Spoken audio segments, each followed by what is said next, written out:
Most coaches have a system for their offense or their defense. But when I ask them about their system for coaching, I just get this blank look as they've never really thought about it before. And they probably say, well, I don't have one. But the thing is, they do have one because I've watched them coach and they coach the same way day in and day out. The system you have for coaching or how you coach is actually more important and more valuable than what you coach. And having these conversations with coaches, we realized how important it is to have an intentional system around coaching. From how you diagnose and solve problems on the court, to how you prioritize what you teach and how you teach it, and how to intentionally shape the environment so you get transfer from practice to games.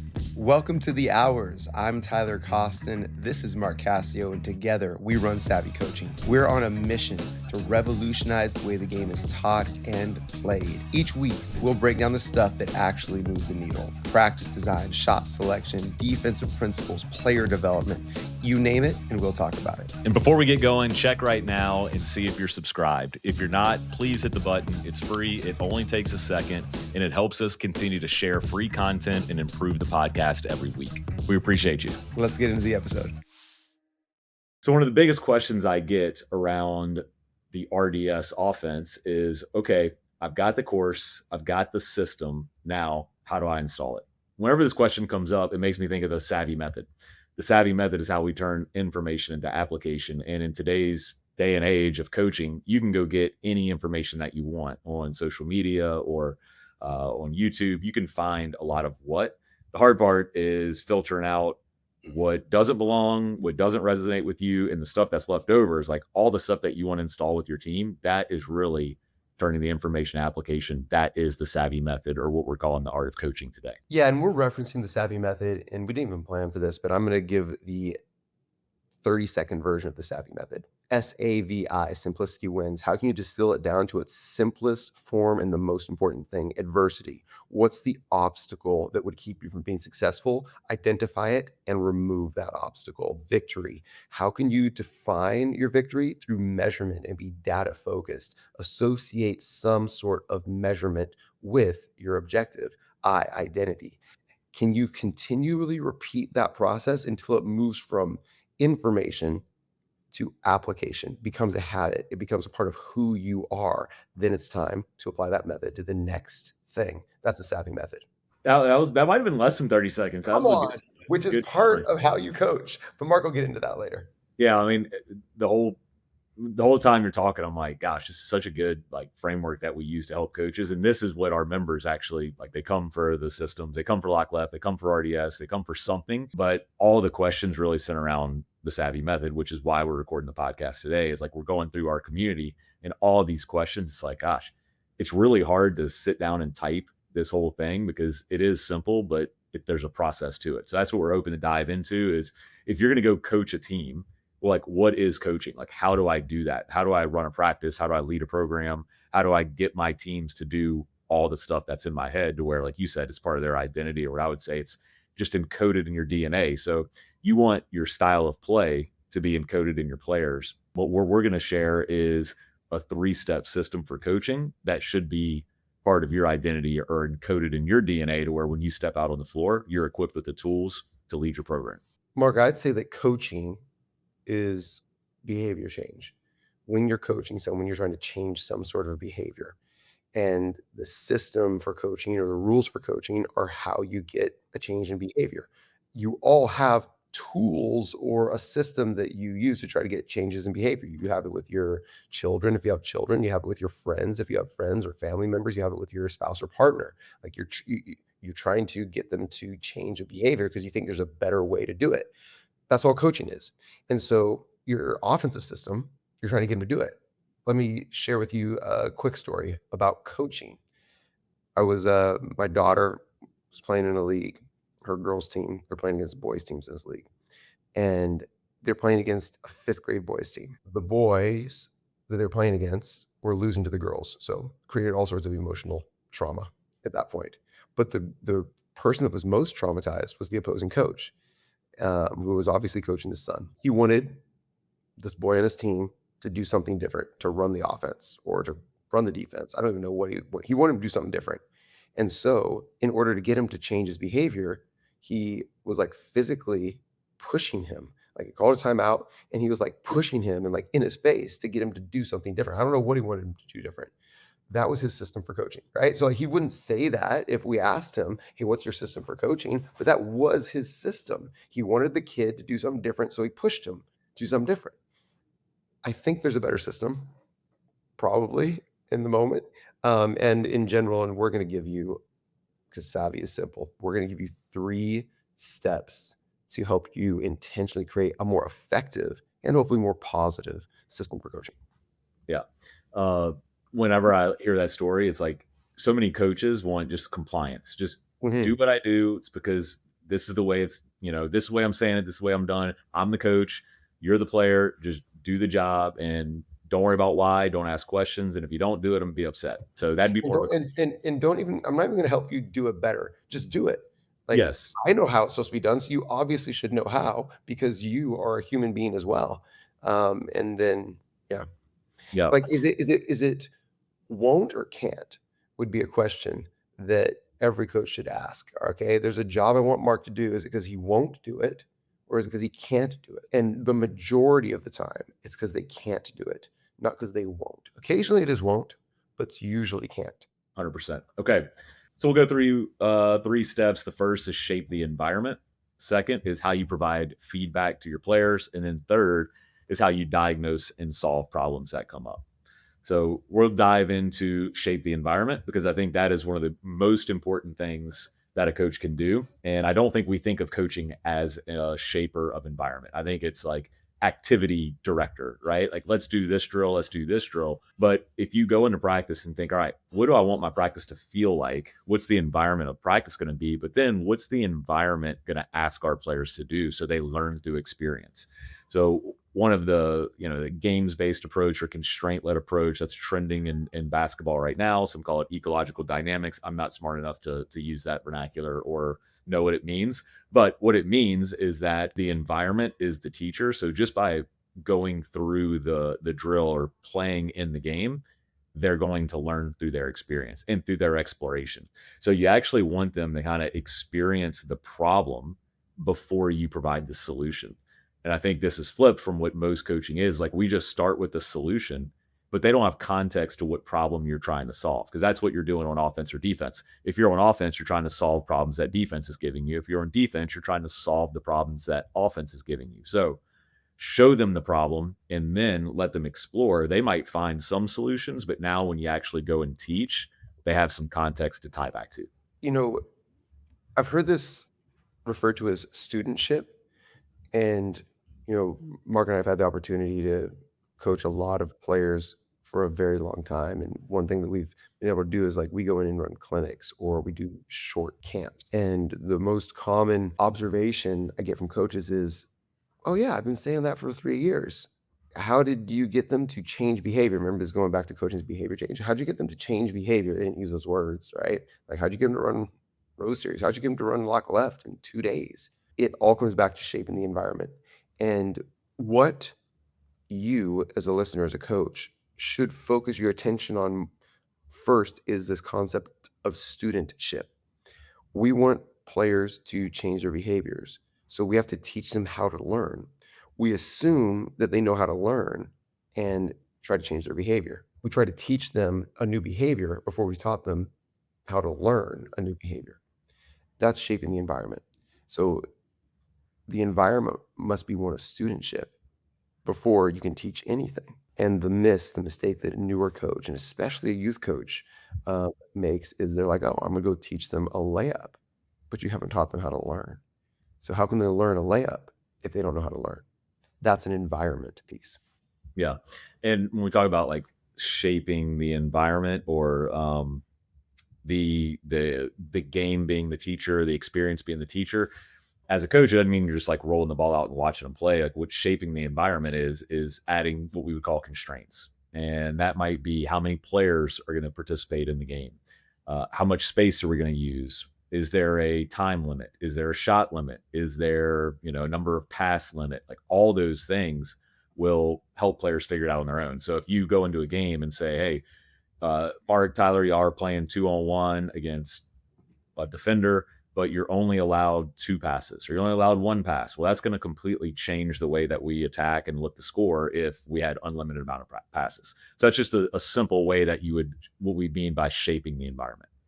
Yeah. What's another essential way to shape the environment?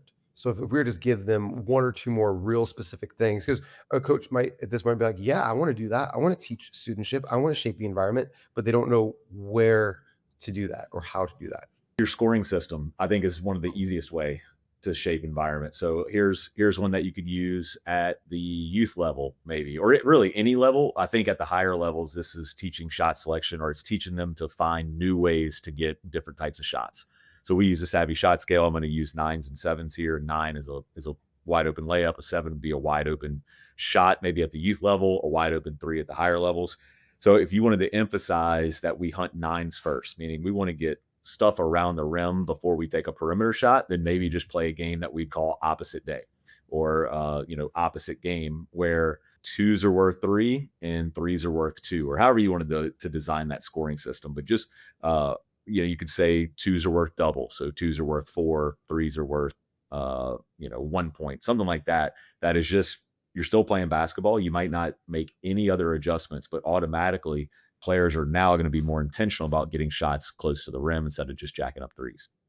Yep. Okay, I'm going to give you three words: names, knees, noise. That's another way to shape the environment. High energy equals high performance. Low energy equals low performance. A quiet gym is a losing gym. If you just try to teach a layup, but you haven't yet created energy, the movement into the layup will be slower. The amount of reps your team gets will be fewer. The transfer to a game will be less, right? So that's noise, right? Knees. Knees just means we don't walk anywhere. That's just shaping the environment. It is prioritizing movement, right? And so that squeaking of sneakers that you might hear on a gym floor, like the knees are up, we're trotting everywhere, also gets us more reps per time. Names, communication.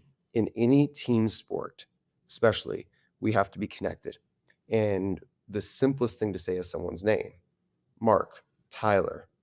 Just say people's names. Then once you say their name, it's going to lead to saying something else. It's like if you want to go and run a marathon, just put on your shoes.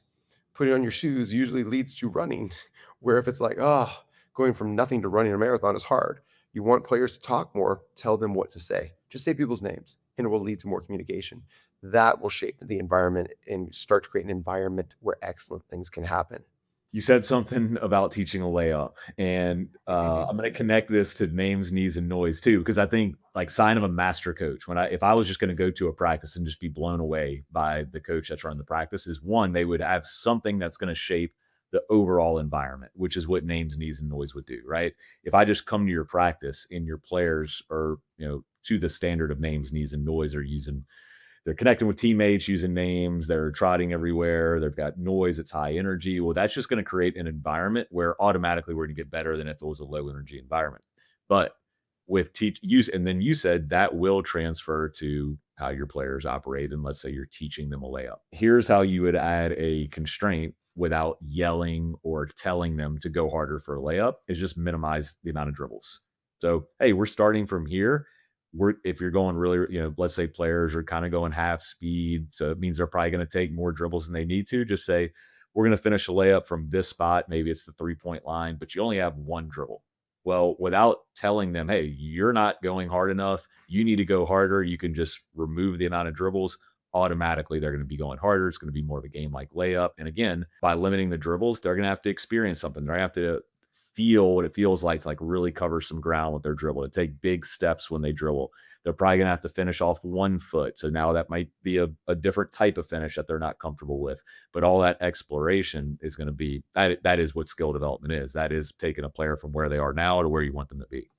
Yeah. Okay. I think that's a great time for us to transition to the second step. And honestly, coaches, if you just improve step one, you're going to see massive improvement. If you do nothing with step two, how you provide feedback, and step three, how you begin to diagnose and solve problems. Step one will solve problems. Beautiful, right? Step one will remove the need for constant feedback. So that's why we put it first. We put it first because it is the highest leverage thing that you can do. Hey, really quick, if you're getting value out of the hours, honestly, you're gonna love our school community. In Savvy Basketball, we've got all of our courses in the classroom. We are giving you film feedback on your team. There's community posts with coaches interacting and helping each other, and we take you through challenges to deep dive into different areas of coaching. So come check us out. The link is in the description below. We've got a 7-day free trial, so just come join for free. Step 2, how you provide feedback. Mark, you wanna go first on this one? You want me to go first? Yeah, I would say how you provide feedback. I would start actually with when to provide feedback. And a novice coach, or maybe a new coach, would provide feedback way too early and not allow for that exploration at the environment you created. You got to let the rice cook a little bit there. You got to just let them experience because they might just figure it out. Once you see that, okay, they've had enough reps where they stopped figuring it out, right? They've kind of plateaued. Every rep looks the same, and it's not what we're trying to get. Then I would provide feedback, and I would start with leading with questions. Just I'm going to use the layup example here. If they're taking too many dribbles, then I would just say, "Hey, do you think you could get there in less dribbles?" And if they say yes, just say, "Okay, try it." And that alone is feedback. Just leading with a question, you're getting them to think about what they're doing because they might not even realize that they're taking too many dribbles. So having them self-evaluate and then solve that problem themselves is better than you just telling them what to do. Hey, Tyler, take less dribbles. Yeah. Okay. I'm going to use a word that's a little triggering here. I'm gonna use the word outcome focused. There's been a lot of talk about trust the process, right? Or NATO, don't be, not attached to outcome. Yes, we agree and believe with all that. But from a feedback standpoint, I would say have it be outcome focused. Let me give you a really clear example. When a youth coach is teaching shooting, one thing that they may focus a lot on would be hold your follow through, right? And there's nothing wrong with that feedback, right? But if the only focus of your feedback is on the follow through and the player doesn't know why they should hold their follow through, and if there's no outcome feedback that maybe would be arc, that maybe would be balance, that maybe would be spin on the ball, right? Then they're not able to go and work on it on their own because they don't know the outcome that they're looking for. A more advanced example would be on a cut we teach called a fingers cut. If we just focus on get your fingers in the air on your cut, get your fingers in the air on the cut, right? That would be a process thing. It'd be a technique thing, but there's no outcome there. What's the outcome of a fingers cut? The outcome of a fingers cut is to create a triple wide driving gap and to create a moment of confusion in the defense as your cut becomes a screen. So if they don't know the outcome they're looking for to create an advantage in a triple gap, then all they're going to do is be like, well, I put my hands in the air. Be outcome focused with your feedback. Hey, the outcome we want here is the triple wide gap. The outcome we want here is we want spin on the ball. The outcome we want here is we want arc. Be outcome focused with your feedback. Then that allows them to experiment with how they might achieve the goal. Yeah.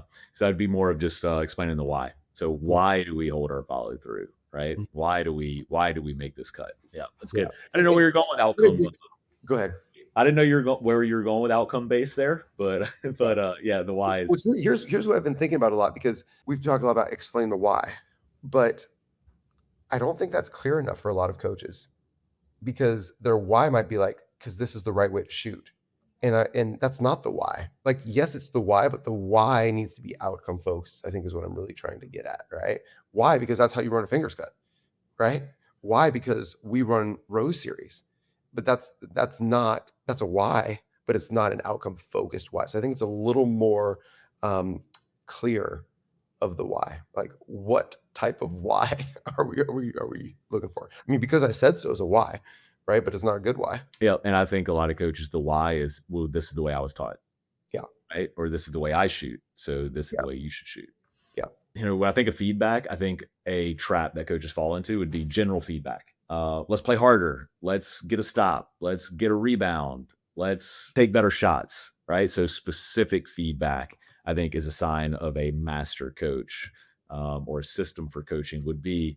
how do I give like, okay, the outcome is that we want to get a stop, right? So what is like one thing that I can direct their attention or their focus to that's going to get that outcome, right? So if we need to get a stop, well, what aren't we doing that's allowing us to get a stop? It might be a lot of things. It might be five things that if you're watching a possession, hey, we're not playing hard enough, we're not jumping to the ball, we're not, influencing the ball to jail, whatever it is. Let's pick one thing. And a lot of times, whenever one, you're going to direct their attention to one thing. So every player on the floor knows exactly how to get better at defense instead of guessing. But also, oftentimes, when you make one thing better, it either eliminates the other problems or just other things get better as a result. Yeah, absolutely. All right, last one for me. Ask more questions. This again, how do you provide feedback? We immediately think, oh, I need to provide them information. I need to tell them what to change. Starting with a question will either eliminate the need for the feedback or make the feedback you give hit harder. Here's one question you should ask. You could just start with, what'd you see? Hey, what'd you see there? That does so many great things. One, it begins to address their eyes, which is related to where they direct their attention, and it gives us an ability to actually coach them. So let's go back to the layup thing. Make it real simple, right? They get a layup blocked, right? Providing feedback would be, you got to pass the ball there, right? We've just told them what to do differently. If we say, what'd you see? Then all of a sudden they're like, oh, I saw defense. Okay. What should you do when you see defense between you and the rim? I should pass. They just came up with the answer, and they're more likely to have behavior change because we actually had them recall the moment, recall the visual pattern that they saw so they can associate the behavior change with that automated decision. Whereas if we just say pass the ball there, it doesn't take them back to the moment where they actually need to make a different decision. So just asking them what they saw will help them implement their feedback. I've got two more, but I'm going to leave them alone because we're starting with one. Simplicity wins. I'm going to give a pro tip on how to give feedback or how to lead with a question if you have to give hard feedback to somebody. Connect before you correct. Just it's so simple just to say, hey, Tyler, man, if you let's say Tyler's effort is subpar. Tyler, man, I'm really tired today too. Like, man, I just can feel that you're tired. Me too. I haven't slept well this week, but man, it's so important that we bring energy today because we're only this is our only practice this week and we got to get the most out of this. And I know you can push through right here. I know you can push through. So connect before you correct. Okay. Let's go to the third step. And Tyler, I'll let you go first on this one. Third thing that a master coach would do would be to diagnose and solve problems. So know what you're looking at and then be equipped with the tools to solve that problem. Yeah. I was talking with a former college basketball player last night, a guy by the name of Ross, and we were talking about our kids. And his kids are younger and they're just starting to play sports. And he was asking me for some coaching advice. And he's like, man, we had our first, I think his sons are 7 and 8. And he's like, we had our first practice. And he's like, I'm overwhelmed. He's like, they can't do anything. He's like, what do I teach them? That's what this is. Like, there are infinite pain points and problems at all levels. It's just more obvious at the lower levels. And him trying to decide what to focus on is the art of coaching. It's the epitome of coaching. So if you are overwhelmed by how many things your team does poorly or how many things there are to teach your players, one, you're not alone. And deciding what to focus on is coaching. It's not, well, I'm going to go in with this predetermined plan and teach my offense because that offense is going to break the moment someone doesn't know how to get open, someone doesn't know how to dribble. And so we're going to help you right now. Here's where I would start. Get good at what happens most. My players can't dribble, pass, catch, or shoot. What do I start with? Well, what happens most? Well, I'm going to tell you what happens least at the youth level. Shooting. Like that's what happens least. Like you might get it's like soccer at the youth level. It's like how many shots on goal do we get this game? 4, 5. It's amazing. So that's what happens least. And I would say what happens most is dribbling. Right? Well, probably what happens second most is passing and catching. So get good at happens most. If your players can't dribble, they're not going to ever get to shoot. right? And so I think you can apply that lens to each phase or aspect of the game. Yeah. Man, you took mine. Okay, so Oh, shoot, I'm sorry. I'm gonna build off of yours. This will be Okay, like a do it, yes do it, and. hear it. If I was talking to Ross, anytime I hear the name Ross, I think of Red Ross from Friends. I know you're not a pop culture guy, but I had to throw that in there. Okay. If I was What talking makes to a pop Ross, culture guy? Is it someone that, like, enjoys popular culture or someone that, like, has a lot of knowledge of popular culture? I was gonna say knowledge. Okay, because I don't enjoy it, nor do I have knowledge. So you're not a pop culture guy. I was just Okay. curious, since you're definitely like, what would make me a pop culture guy? If you knew the reference, Got it. because I've thrown out some references Look, before I and know you're like, Friends. I know Friends is a okay. show. Real fast. So Ross had a girlfriend whose I think ex-boyfriend played rugby, so he was like, "I'll play rugby to impress his girlfriend." So he goes in there and he's getting dominated, and then like somebody like gives him the business, like pisses him off. So then he goes into what he called Red Ross, which means Is he that like like a just Hulk? It's like a Hulk thing? beast mode. Yes. So That's a pop culture reference? I guess I don't know. I mean, Friends. I'm a sci-fi fantasy guy. I'm not a big fiction guy, but I'm into like space and aliens and stuff. As Yeah. you know, if you're a regular I'm listener, if surprised you you haven't are, read more sci-fi. yeah, I'm not a big fiction. Well, I am. Not sci-fi, but yeah, fiction. I'll do. I'm Um, gonna give you a sci-fi fiction book. okay, Will you read I'm it? Will down. you read it? Yeah, I'm rereading Chop Wood, Carry Water right now. I'm really enjoying it. Okay. I need to reread that one. Okay. Here's a tip that we didn't plan on sharing. If you're a coach, reread the books that resonate with you instead of seeing how many different books that you can read. Like me rereading Chop Wood, Carry Water, it's almost like the first time I've ever read it. And you'll Right, get more out of it the second time. You get more 100%. out of a book the second time, so instead of reading another book, go reread a book, and you'll actually get more out of it than the first time of another book. Yeah, you get 100%. more out of like having your top 5 books and just read those over and over. Yep. Okay, Red Ross. If I was talking to Red Ross, I would tell him, "What do you do with this youth team? Is you just roll the ball out and let them play and see what happens most." Right? Uh-huh. Every time. Here's what happens with my team that I'm coaching right now. I'd say more than half the time that we get a rebound, it's a jump ball. So what happens a lot is we're getting a rebound and the other team just puts 2 hands on it. And it's like, oh, every other time we get a rebound, we're losing possession. So we've been doing a lot of games at practice that we'll do like a 2-on-1 finishing game or just some type of, finishing that's going to end with a shot and a change of possession. And I just tell, hey, if you get the rebound, you're on offense. If you didn't get the rebound, your job is to try to get a jump ball. So just do it and see if, they can play a little harder, they can move the ball. If they need the instruction, then it's okay. Now when we get a rebound, here's a constraint you could add is if the ball stays in one place for more than a second, turnover automatically. Other team gets the ball. So what that's going to teach them is when I get a rebound, keep the ball moving. Make it a moving target for the players that are trying to get that jump ball.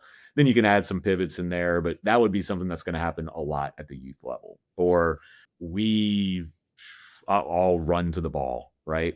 If you get within X amount of feet, I don't know, of the ball of the player with the ball, turnover, right? Whatever it is, where you don't have to like, give them instructions on why spacing is important and you should be over here. Just make some type of you're a sci-fi guy. You might have this like force field or something around the ball. So we'd play 3-on-3 force field where if you got inside the force field, turnover.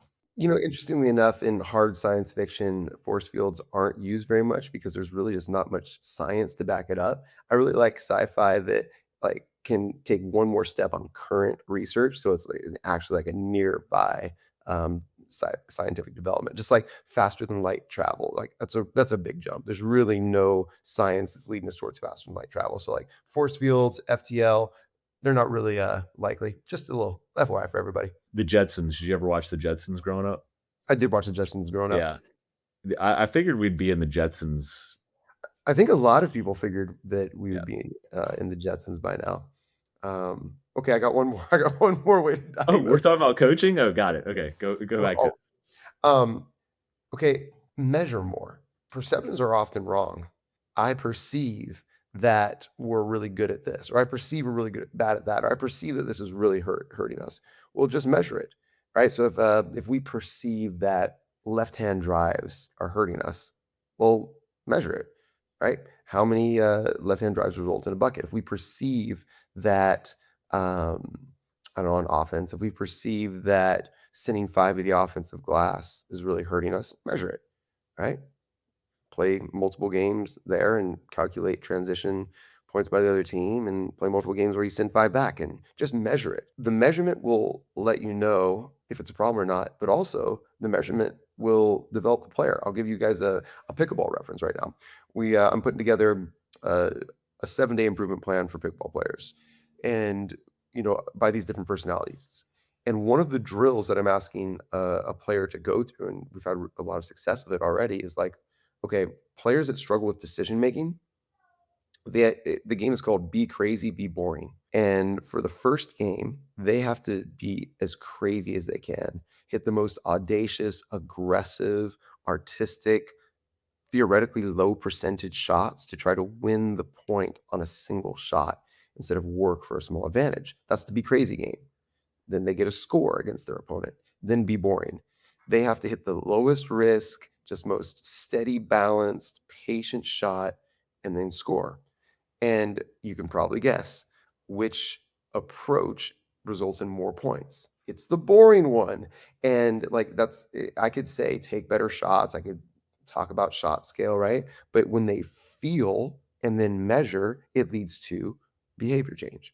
That's a great way to solve a problem. We're talking about diagnosing and solving problems. Um, a lot of times you tell players something, they don't believe you, right? So measure it, give them data, and they'll believe you. Yep. They don't believe you because they don't have the experience, Right. right? Okay, give me I have one in mind, a basketball example of be crazy, be boring, because I actually really love this, and I'm already workshopping in my head of like, hey, Okay. how would I use this? When would I use this?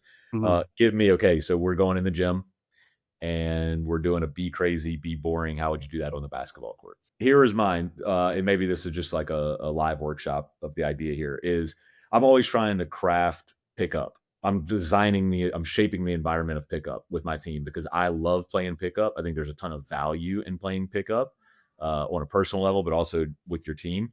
So a be crazy one would be Tyler. Every time you touch the ball, you have to score. You got it. You like if you touch it, we're playing 5-on-5, but So if Tyler identify an individual on the team where you give them that. yes. So we're playing 5-on-5, and but whenever Tyler touches the ball, he has to shoot it. So I think what that does for the other players is like, all right, well, let's give Tyler the ball when he's dangerous, when he's open. Let's not put him in a tough spot, but also it just gives you like some opportunities to be crazy and explore. That was the Okay. first thing that came to mind. Okay. All right, so I like where you're going. I was thinking entire team constraints, but I like this individual constraint thing because I've done this before. I call them plant games, PLANT, where you're planting an agent, a secret agent on a team. And I've done it with little cards, right? So one of the plants is the allergic rebounder. So might give them the secret card. It's like they're allergic to rebounding. In fact, they will run away from the ball if it bounces towards them, but they never try to go pursue the rebound. And so, like, once a player experiences that, and even teammates of that player experience that, it is so frustrating and obvious that the outcome is in the future, everyone rebounds harder, right? So that would be like an extreme, like, feel what an extreme might be. Um, you know, I've done one called the Jacker, which is similar to what you said, like you have to score, but it's like when you touch it, you're shooting it. You're the jacker. The same thing. And I've used this one, especially people that do have like poor mistake response or a mopey response, right? Is like, yeah, it's like the the angry player. The moment something goes wrong, you just lose it, and you have to be like 10x, screaming, yelling, moping. Like one is like they're never allowed to get back on defense. After they transition from offense to defense, they must walk. It's like speed walking. They cannot run. It just exacerbates, that part of transition. So like I think that's another way that you can get them to feel the extremes of every scenario or behavior, which will move them towards the more positive extreme. Yeah, I like that. The allergic rebounder. The allergic rebounder. Maybe I'm guilty. I might be guilty of that without in the plant. Uh, yeah, I like that. I've used a plant as hey, you can't shoot. Mhm. Like, so that would be like the Draymond game Yeah. where now you got to just it's going to direct your attention somewhere else, right? Yep. Now you're going to Yep. be more action focused. When you do hunt, you're looking for help B, like where's the open player instead of score, score, score, score, score, and then maybe pass if all my options are exhausted. So this third one is diagnose and solve problems. Like know what you're looking at, know how to fix it. But I'm actually going to go the alternative approach and don't try to fix everything. Like don't coach everything, don't try to solve every single problem. We were giving this advice to one of our members yesterday on our live training. So every week we hop on live with our members, and long story short, he was asking like, "Hey, what do I do when my players don't get it?" And some of the best advice that we gave was, "Hey, they're not going to get it. And they're not going to get it this week. They're not going to get it this season because they're not going to get everything. You've never arrived. Success is not this event. It's not this like, oh, well, we had 10 practices before our first game. Like, all right, now we're ready. It's like you have all season to be ready. And then when that season's over, you have next season to build on that foundation and next season to build on that foundation. Just pick the highest leverage problems that you can solve and solve one at a time. Once you solve one problem, that might eliminate other problems. But if you try to solve everything, you're probably going to get nowhere fast. And that is simplicity. That's the SAVI method. Thanks for hanging out with us. Hopefully, we helped you on your coaching journey. Until next time, stay savvy. Stay savvy.